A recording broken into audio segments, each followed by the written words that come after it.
El hambre de los campesinos. Los campos del futuro.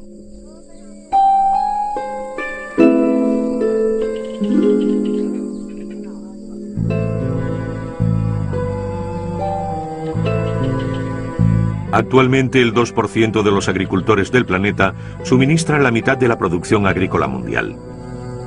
Lo logran a base de un uso creciente de abonos y pesticidas químicos. Y también a costa de la marginación de centenares de millones de pequeños campesinos que no tienen los medios para mantener esta carrera por la productividad. En 2050 habrá 9.000 millones de seres humanos que alimentar. ¿Será posible conseguirlo si condenamos a millones de productores a desaparecer? Y sobre todo, al trastornar el equilibrio de los ecosistemas, ¿no nos arriesgamos a agravar la crisis que predicen numerosos especialistas?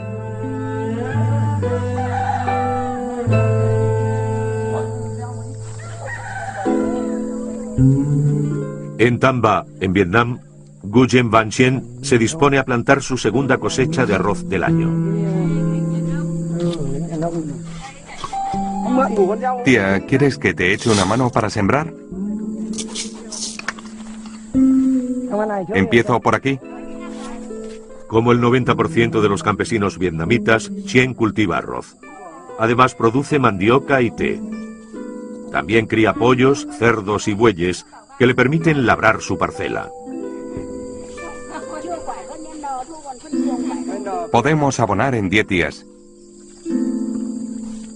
No, tendremos que hacerlo dentro de 3 o 4 días.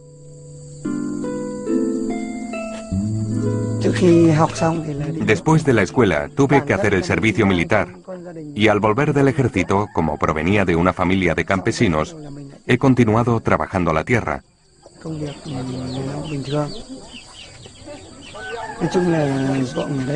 Aquí tenemos una superficie muy pequeña.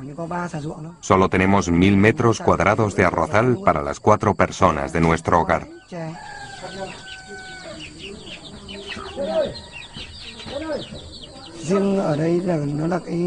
Para ahorrar debemos contar con la ganadería y el cultivo de té. Aquí el arroz es un cultivo tradicional. El que producimos es de mejor calidad que el que podemos encontrar en el mercado. Además, permite a nuestra familia autoabastecerse. Y eso es muy importante. Un dicho vietnamita afirma que primero hay que asegurarse el alimento antes de poder pensar en cualquier otra cosa. Eso es lo que hace Chien con las 2 toneladas de arroz que produce cada año. Pero como la mejora de la calidad de las semillas y de los sistemas hidráulicos han facilitado enormemente el trabajo en los arrozales, ahora tiene tiempo de emprender nuevas actividades. Chien ha comprado recientemente una descascarilladora de arroz. Gracias a esta máquina, siempre tiene arroz fresco para su familia. Además, a cambio de dinero, también garantiza el blanqueo del arroz de sus vecinos. Es una iniciativa individual que habría sido impensable hace tan solo 20 años, cuando las tierras estaban colectivizadas.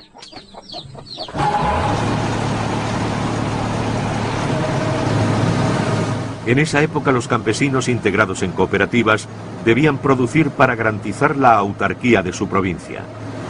Una política fuertemente desmovilizadora que llevó al país al borde de la hambruna.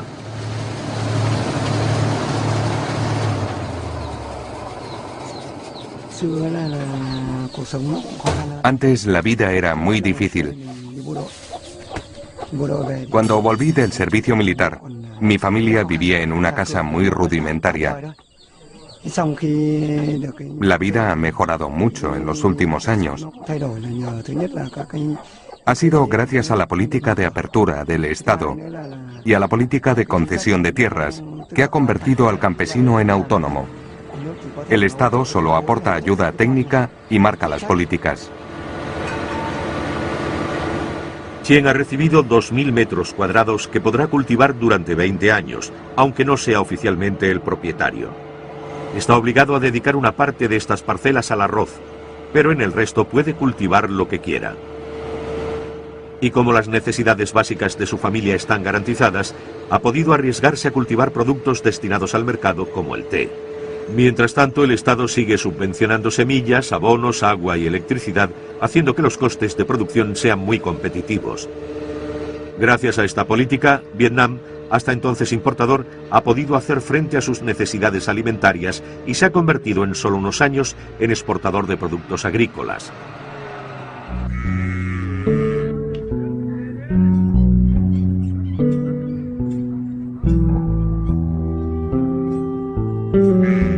Vietnam se ha beneficiado de la Revolución Verde, pero esta idea vio la luz en la India.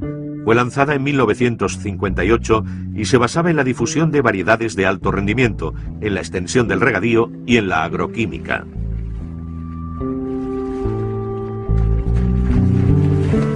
En algunos estados, como Punjab, ha permitido triplicar la producción de cereales en 20 años.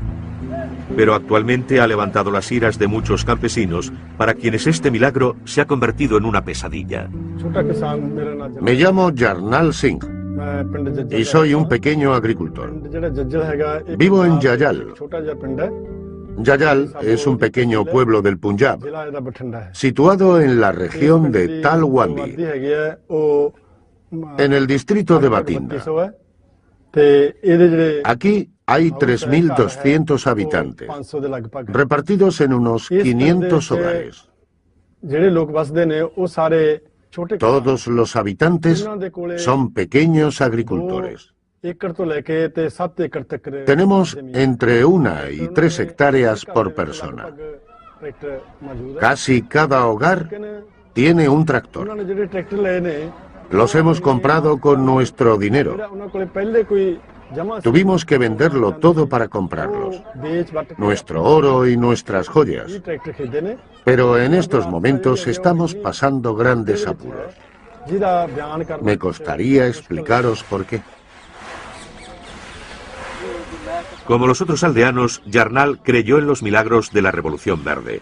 Se endeudó fuertemente para comprar un tractor que debía permitirle trabajar mejor sus tierras. También aceptó intensificar sus cultivos. Los abonos químicos y las nuevas semillas debían permitirle incrementar su producción. Todas las empresas nos aconsejaban que labráramos nuestras tierras con tractores. Nos decían que obtendríamos una mejor cosecha y que así podríamos reembolsar nuestros préstamos. Pronto nos dimos cuenta de que era un error. La razón era que el precio del gasóleo subía y no teníamos suficientes ingresos para pagarlo. Mal adaptada para los campesinos que disponen de pocas tierras, la Revolución Verde también ha provocado un cambio en las prácticas agrícolas. Jarnal abandonó la alternancia tradicional entre el trigo y las leguminosas, que permitían que la tierra se regenerase sin abonos químicos. Reemplazó los productos hortícolas por el cultivo industrial del algodón. Ahora bien, la rotación trigo-algodón necesita más abonos y también más agua, rápidamente la tierra y las capas freáticas, favoreciendo la proliferación de insectos y plagas. Resultado, el uso de pesticidas en el Punjab se ha multiplicado por 12 en 35 años.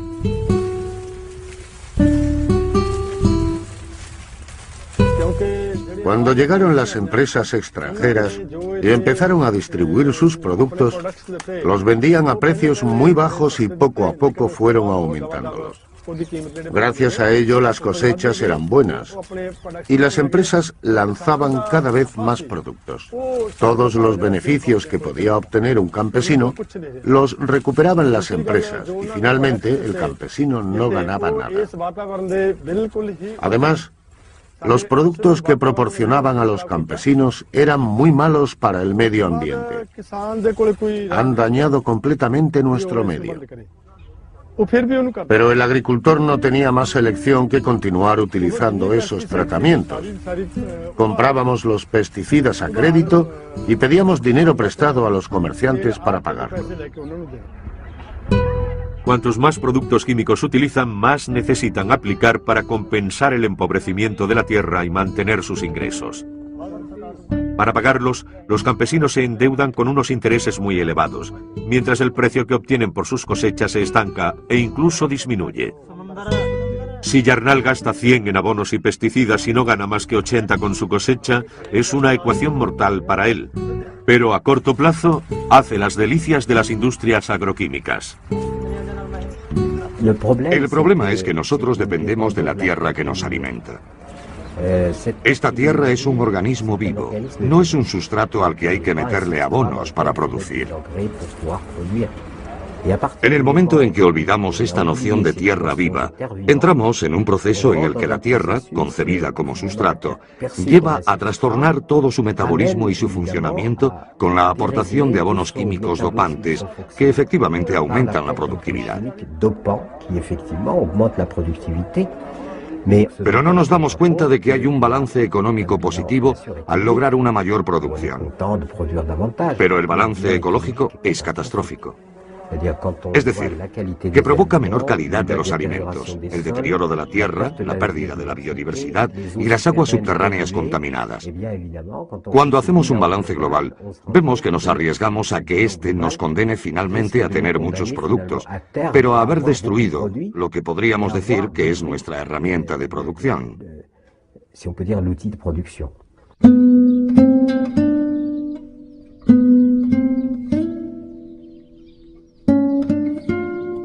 En Argentina la agricultura también ha registrado profundos cambios. En los años 90 desapareció cerca de una tercera parte de los campesinos. El interior del país se ha desertizado. Más de 600 poblaciones prósperas en otros tiempos se han convertido en pueblos fantasma. La introducción de los cultivos transgénicos que necesitan grandes inversiones en semillas y productos químicos y la especulación de la tierra han llevado a una extrema concentración de las tierras en manos de unos pocos.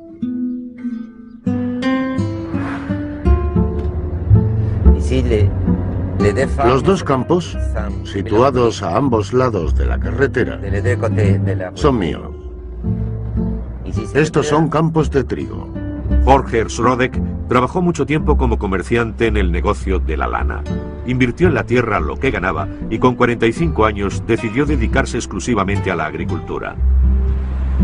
En la hacienda que ha montado en el sur de la provincia de Buenos Aires está en marcha la recolección del trigo.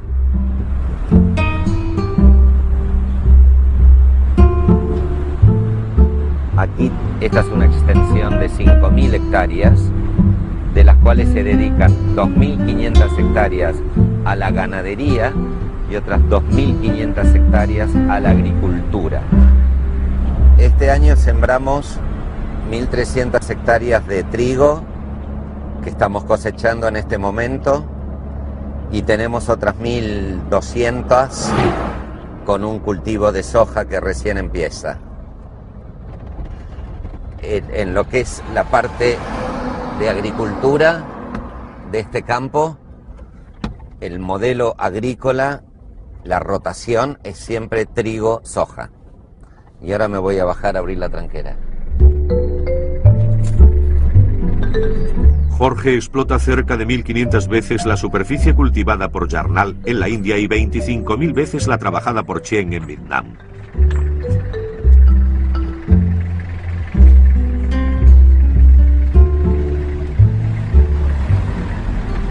La soja esta es transgénica, yo puedo aplicar un herbicida.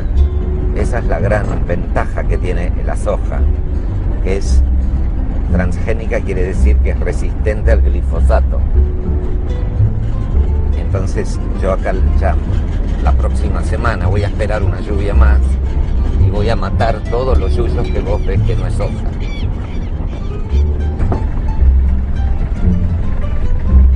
En las grandes propiedades el uso intensivo de herbicidas como el glifosato, comercializado por Monsanto bajo el nombre de Roundup, permite sembrar sin labrar la tierra y sin preocuparse por las malas hierbas.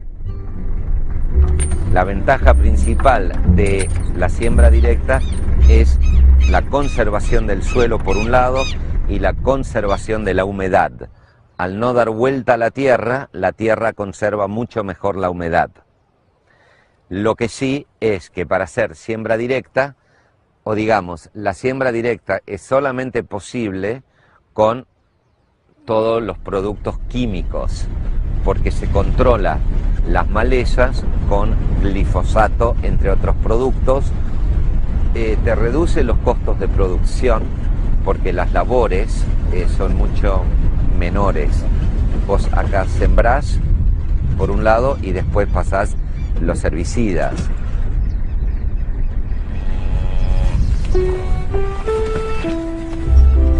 Las grandes explotaciones de Argentina han conseguido unos costes de producción situados entre los más bajos del mundo, pero también es donde se aplican más productos químicos a los cultivos.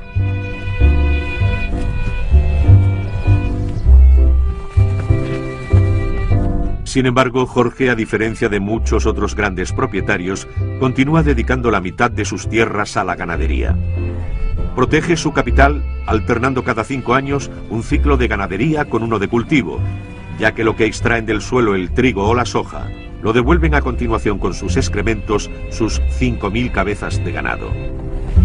Pero sigue dependiendo de las multinacionales agroquímicas que intentan imponer sus semillas transgénicas para vender mejor los herbicidas que las acompañan. Aquí en la Argentina el glifosato tuvo el monopolio muchos años. Monsanto ganó fortunas en Argentina porque usó la Argentina para experimentar con todo lo transgénico para después poder vender al precio que ellos querían el glifosato. Ahora creo que se les levantó la exclusividad y está viniendo glifosato de la China. La China es otro productor de glifosato. Y en la medida que haya más y más productores de glifosato, más allá de los royalties que tengan que pagar, suponemos que por lo menos, no sé si va a bajar mucho el precio, pero sí sé que salimos de esta horrible dependencia que tenemos en lo que respecta al glifosato a Monsanto. Explotar es la expresión que mejor define la función del minero. Vacía una mina y va a buscar otro filón. Mientras que el agricultor cultiva, mantiene, mejora y protege. Son dos filosofías que no tienen nada que ver una con otra. Te lo pongo ahí. En Blasí, en la región de Borgoña, Philippe Colin se ha asociado con otros 2 agricultores para cultivar 320 hectáreas de tierra cerealistas. Lo ideal sería limpiar un poco antes, pero nunca tenemos tiempo de hacerlo todo. Solemos hacer las 2 cosas a la vez. Son las prisas de antes de la siega. Hay que hacer sitio en los hilos a la cosecha de trigo, escanda, guisantes o lentejas. Yo soy un campesino. No soy propietario de mi tierra. O no de buena parte, da igual. Pero hago lo que yo he elegido. Organizo mi trabajo, mis producciones. No soy un mandado de un latifundio de Argentina o de Brasil, que tienen sistemas muy eficaces.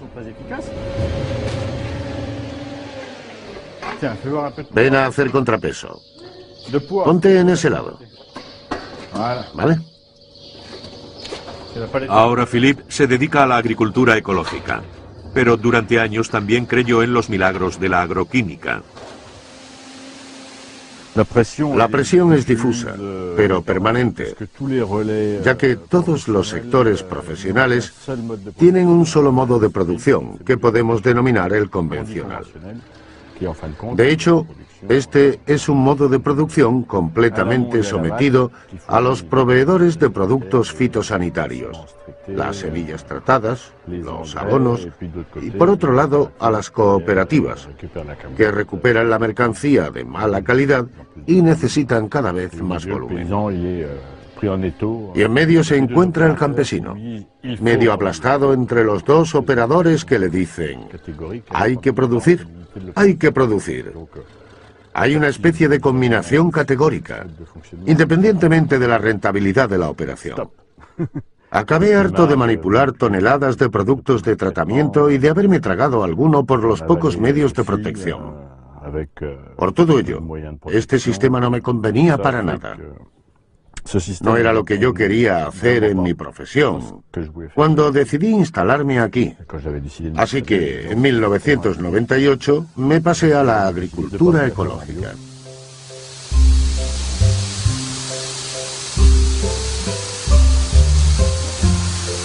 La agricultura ecológica prohíbe la utilización de abonos o pesticidas químicos. A falta de animales que aporten estiércol, Philippe debe evitar que el terreno se agote, ocupándose de la rotación de 17 cultivos. La sucesión de estos cultivos variados año tras año permite que el suelo se recargue de elementos nutritivos.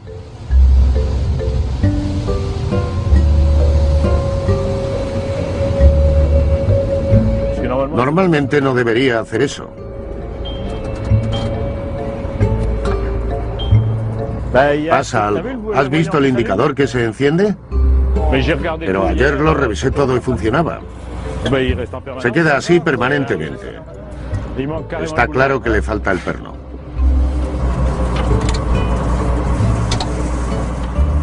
También tendremos que desmontar ese soporte. Bueno, ya está. Los modelos modernos de agricultura están todos basados en reproducciones en laboratorio de la química del suelo. Son modelos completamente químicos que hacen que la naturaleza del suelo no intervenga. Nunca.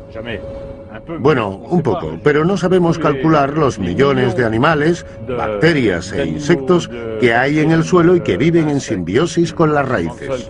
A todo ello no se le presta atención.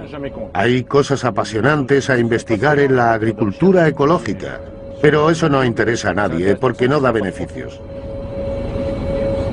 Los guisantes que hoy recolecta Philippe compiten directamente con la soja transgénica producida en masa en Argentina para alimentar al ganado.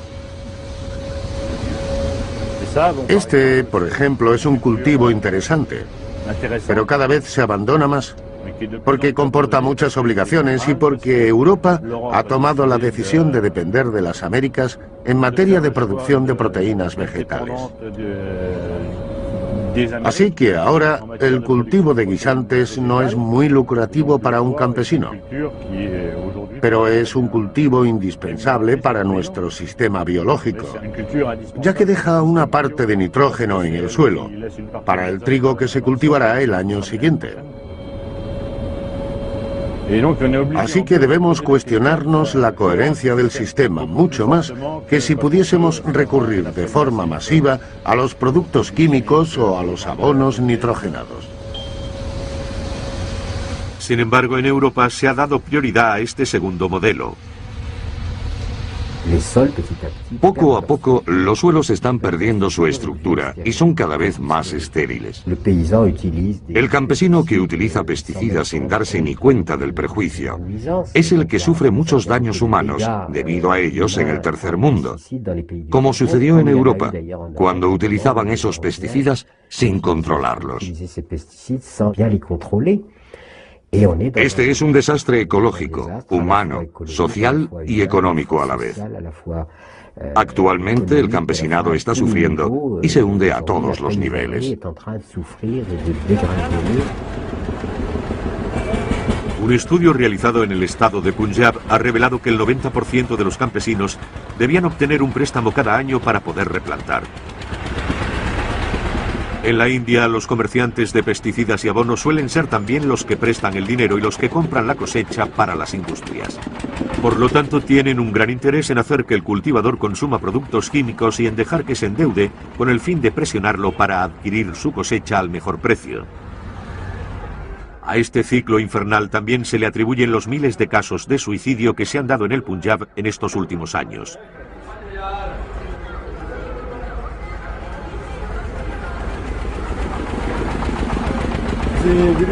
¿A qué precio vende productos como el Confidor?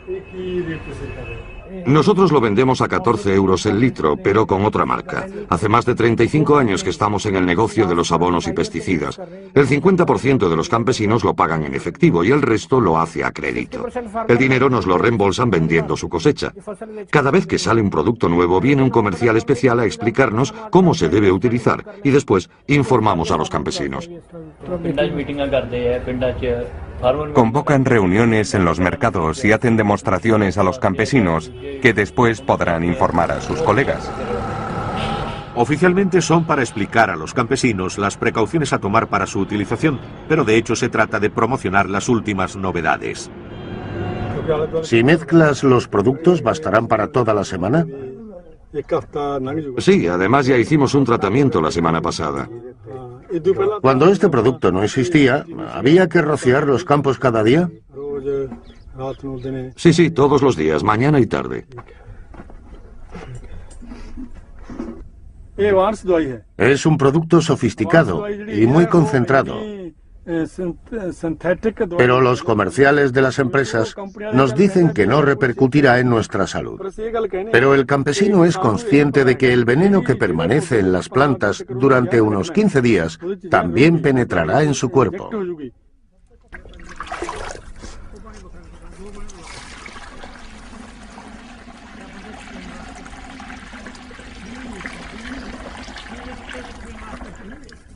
La aplicación debe hacerse de una forma especial.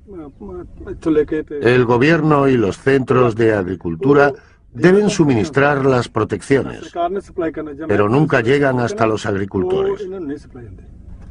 Los campesinos se espabilan como pueden. Tienen que arreglárselas. A las empresas les da igual, porque venden sus productos a los comerciantes que después se los venden a los agricultores, y éstas no se preocupan de dar los equipamientos. Van a ver al comerciante, se meten su parte de beneficios en el bolsillo y se van a sus casas. Les da igual salvar al campesino o informarlo, no les importa.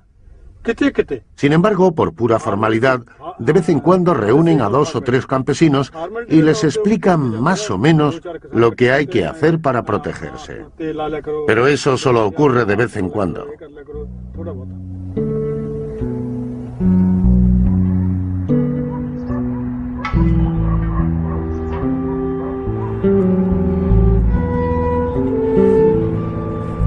En Yayal, los campesinos le han pedido a Yarnal que los represente ante las autoridades. A fuerza de insistir, ha logrado que el gobierno nombrase una comisión de investigación para analizar el impacto de los pesticidas en la salud de los habitantes.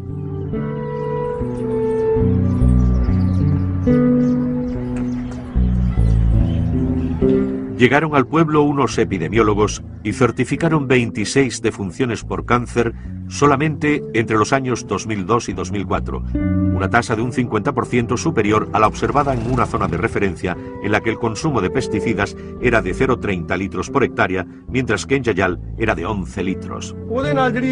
Los productos que aplicamos se han infiltrado en la tierra con las lluvias. No solo contaminan nuestro aire, sino también los suelos y el agua. Y las consecuencias no son únicamente los casos de cáncer. También hay gente con problemas de columna vertebral. Hay muchos casos de enfermedades en la piel, de asma, y si no me equivoco, en este pueblo han muerto al menos 10 personas de un infarto en el transcurso de este mismo periodo. ¿Cuántos años tiene? 1 año y medio. ¿Cuánto hace que le salió esto? También 1 año y medio. Desde que le damos medicación está mejor. ¿En qué trabaja su marido? Es jornalero. Yo también trabajo en la recolección de algodón. ¿Sabe por qué le ha ocurrido esto? Es a causa de los pesticidas.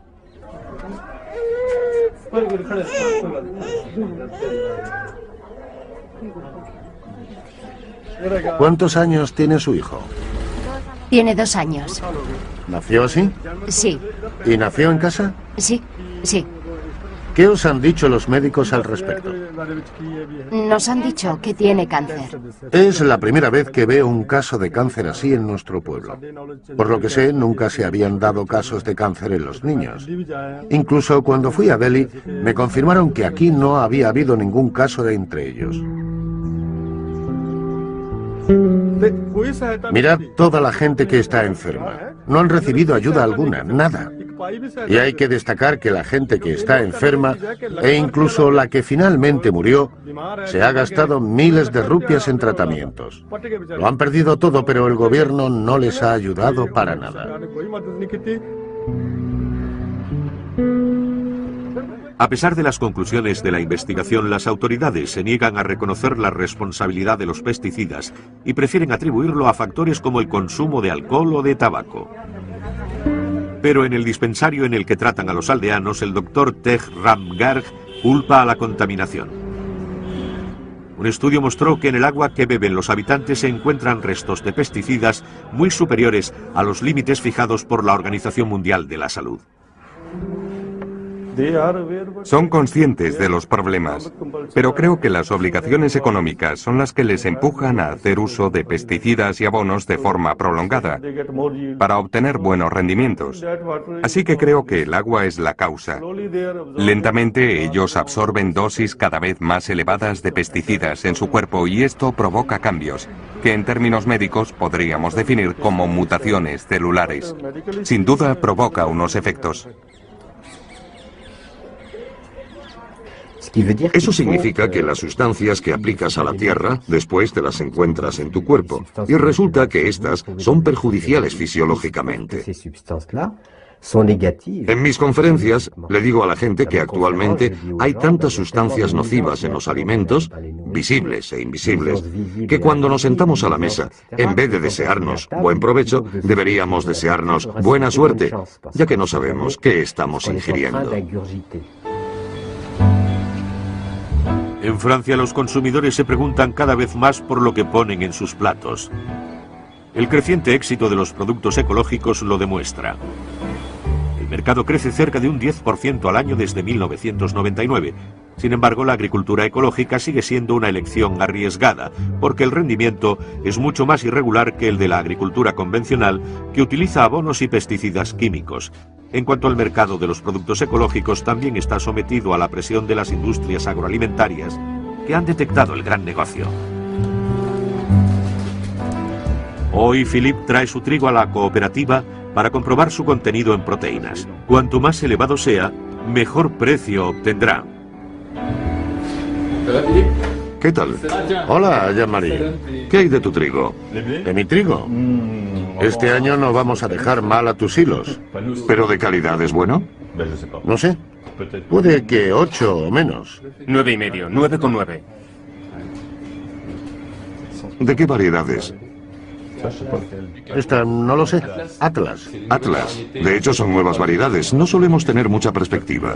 Además, las investigaciones de variedades no se hacen en los cultivos ecológicos.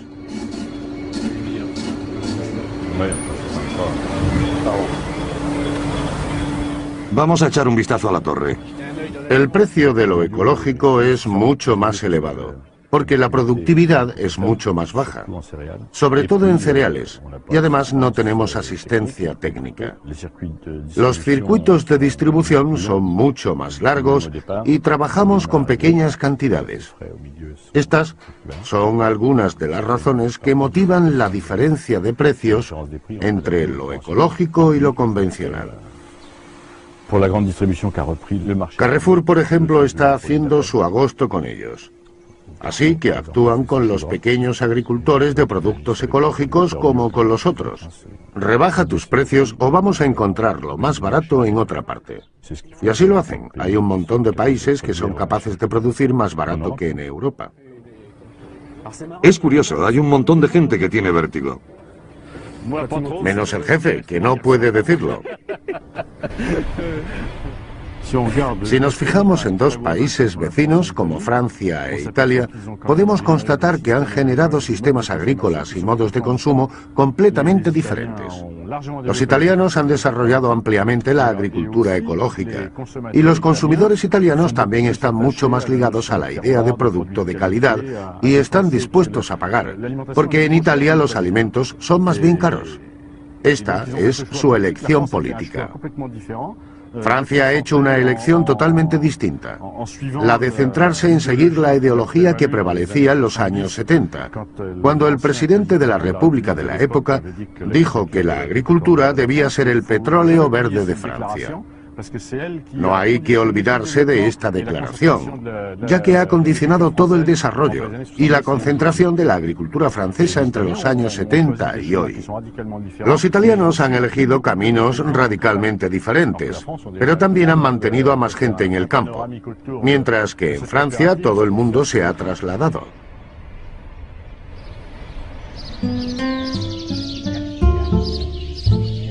Las dos perritas son mías. Vamos a hacer una. En Argentina, el método de siembra directa y el uso de los transgénicos han simplificado enormemente el trabajo de la tierra. En su hacienda, Jorge solo tiene empleados a 5 trabajadores, 1 por cada 1000 hectáreas. Hoy Jorge debe analizar la situación de los cultivos con Fernando, su encargado. Hace 15 años estoy acá en el establecimiento porque yo entré como mensual a este campo y año y medio, 2 estaba bajo el cargo de todo el campo, ¿no? Pero bueno, eso se lo debo a la persona que está a mi lado, que es Jorge.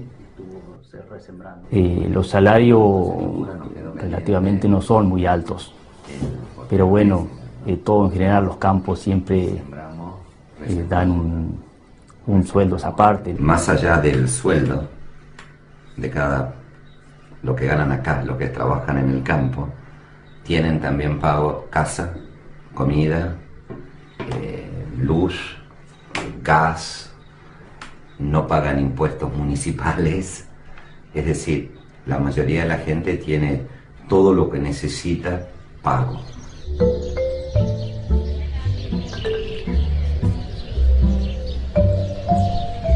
Yo te lo puedo decir en términos generales lo que cuesta implantar una tonelada de trigo. Sin los gastos de recolección, cuesta entre 100 y 120 dólares por hectárea.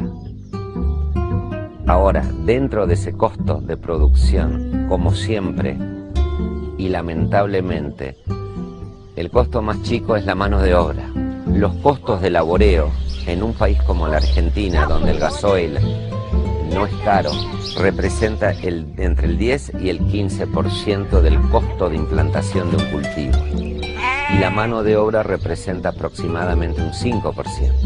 El resto del costo es principalmente fertilizantes, herbicidas y la propia semilla.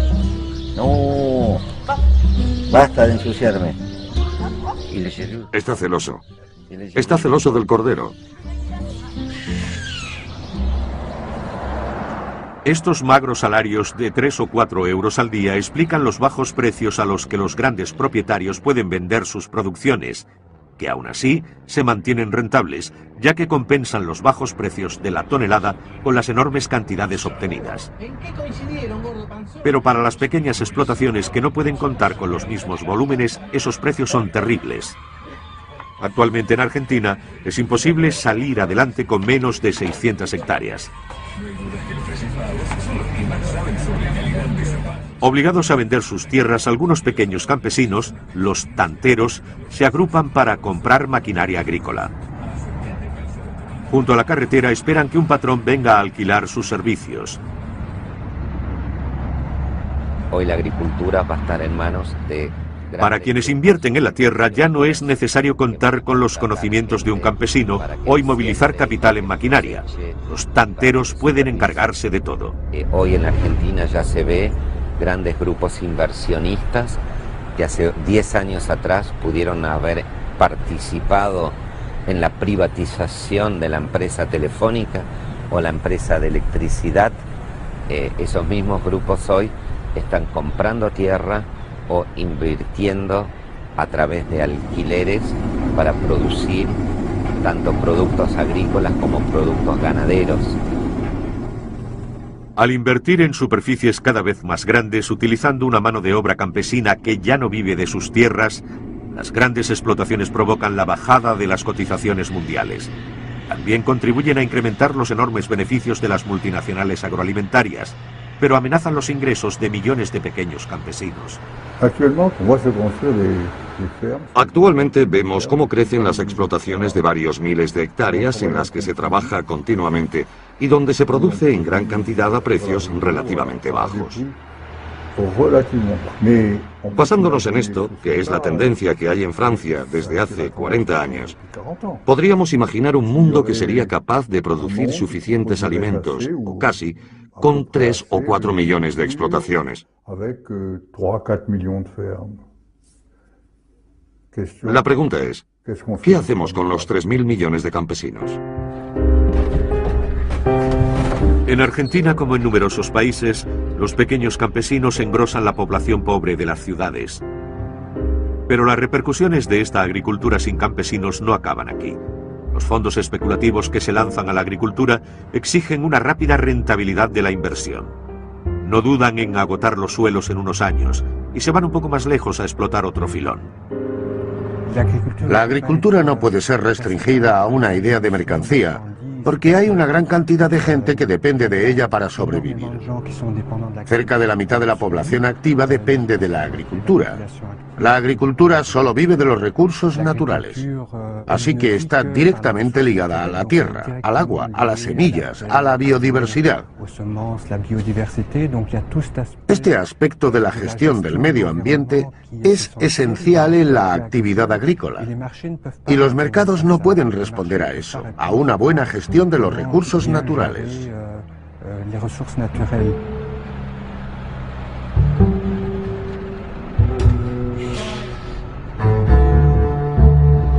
Actualmente Argentina exporta 2/3 de su producción agrícola.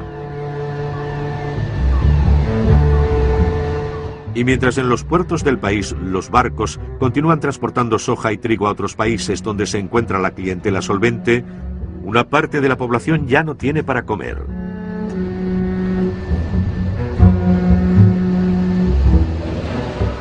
Al final de este modelo de agricultura solo sacan provecho un puñado de privilegiados, mientras que por primera vez en la historia del país se pone en cuestión la seguridad alimentaria.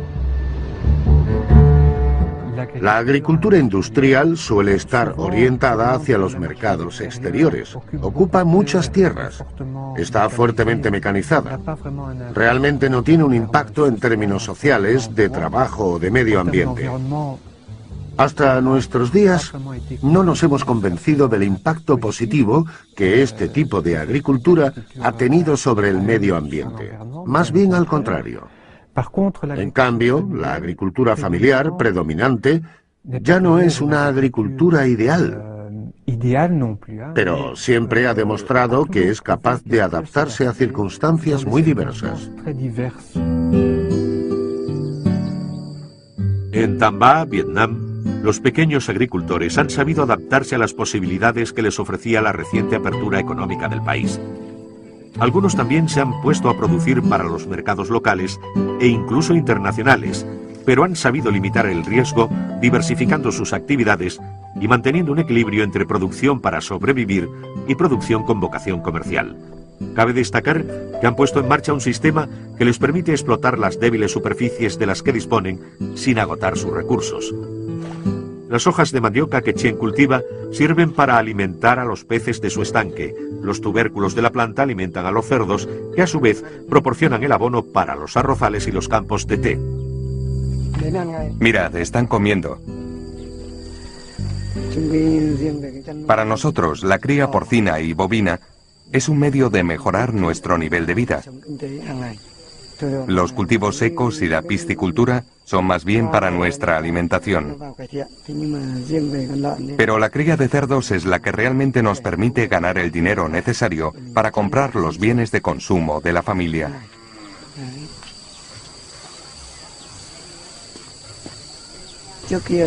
Antes yo me dedicaba a la cría de cerdas para que me dieran lechones. Sin embargo, como mis pocilgas no estaban muy bien adaptadas para esta actividad de reproducción, me especialicé en el engorde de cerdos.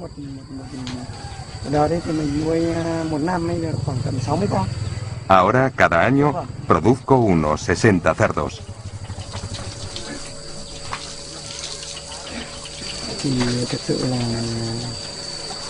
Vivimos en una región atrasada, una zona con dificultades. Así que hay políticas a favor de los campesinos que tienen proyectos prometedores como la cría. Por ejemplo, nosotros podemos obtener un préstamo a un interés preferencial entre el 0,5 y el 0,7%. Aquí tenemos una agricultura familiar que obtiene ingresos suficientes para invertir y que trata de tener más en cuenta este equilibrio. Por una parte, el de la producción y por otra, la de los medios de producción de que disponen. Deben prestar atención a la fertilidad del suelo, a no utilizar demasiada agua, que es un bien escaso en algunas regiones. Deben intentar maximizar los créditos para poder reembolsar los préstamos, etc. Si da trabajos a otro y a la unidad familiar, podemos constatar que esta agricultura familiar es dinámica.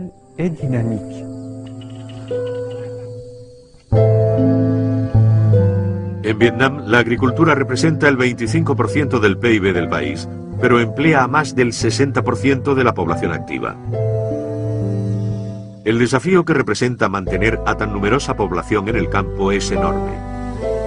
Consciente de que no hay suficiente trabajo en las ciudades para todos los campesinos, el gobierno los ha animado a quedarse en sus tierras. Pero para esta población en constante crecimiento, las superficies cultivables disminuyen. La tentación de talar los bosques para ganar nuevos terrenos es muy grande y los riesgos de la erosión y del agotamiento de la tierra aumentan.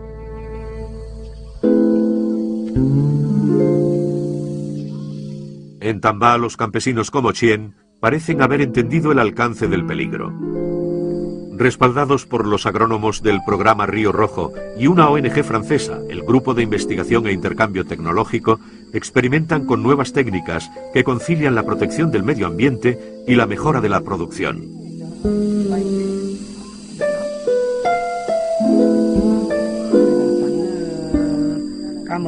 Esto es mandioca de la variedad KM60. Y esta es la variedad a hojas de bambú. Antes, las colinas sobre las que nos encontramos tenían más pendiente. Nosotros hemos intervenido recientemente en las laderas y hemos creado terrazas. Gracias a eso, ha aumentado mucho el rendimiento, un 40% más que en las superficies sin terrazas. Esto es una prueba que después podrán poner en práctica los otros campesinos. Primero he creado unas terrazas y después he plantado especies antierosión. Cuando lleguen a cierta altura, las cortaré para fertilizar la tierra con ellas. La mandioca es muy sensible a los productos químicos. Los tubérculos de la mandioca se pudren si entran en contacto con herbicidas. Así que aquí solo se puede desbrozar a mano. Con el té ocurre lo mismo. Hay que limitar estrictamente el uso de herbicidas. Pero como es un cultivo comercial, las malas hierbas deben ser escasas. Por ejemplo, en las colinas de ahí abajo hay muy pocas malas hierbas, porque aplicamos todas las novedades técnicas.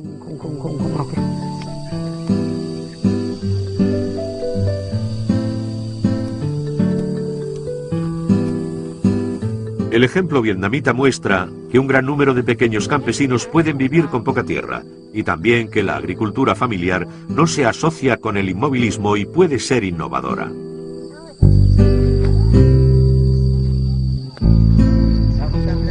Chien utiliza pocas máquinas y no depende del coste de los carburantes. Además, limita voluntariamente el uso de abonos químicos y de pesticidas que de todos modos serían demasiado caros para él. Y gracias a la diversificación de ingresos de sus actividades, consigue que su familia viva dignamente e incluso puede ahorrar algo para pagar los estudios de sus hijos.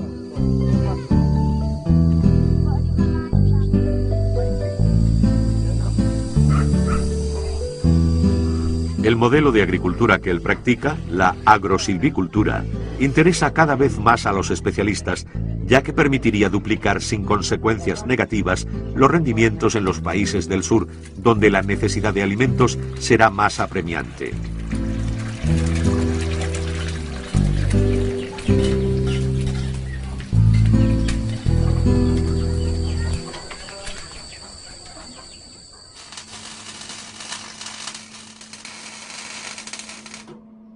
En Europa también se abre camino la idea de agricultura campesina.